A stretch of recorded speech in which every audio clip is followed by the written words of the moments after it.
In today's video, I'm going to teach you how to customize Whop Store. We'll walk through the exact clicks you need to make with tips to help your store look clean and on brand. Start by opening Whop in your browser. From the home feed, look over to the left sidebar and select your store to open it. This takes you into your store view. Make sure you're on the Home tab so you can access the main settings for your storefront. Now, open the three dots menu on the page. This menu holds your quick customization tools. Choose Edit Branding. In the branding panel, enter your store name. This is the public name customers will see across your storefront, so keep it readable and consistent with your brand. Next, fill in the root. This is your custom URL path, the part that comes after the main domain.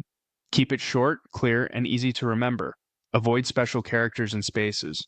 A simple lowercase word or two works best. Set your banner image. This is the large header visual at the top of your store and makes the strongest first impression. Drag an image into the upload area or click to upload a file from your device. Use a wide, high-resolution image with good contrast so your text remains legible. If you have brand colors or a hero graphic, this is the perfect place to use them. When you're happy with the name, route, and banner, click Save to apply those changes. Back on the home page, open the three dots menu again and select Edit Social Links.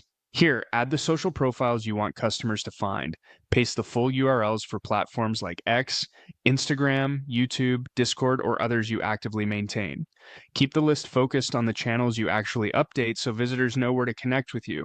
When your social links look right, click Save.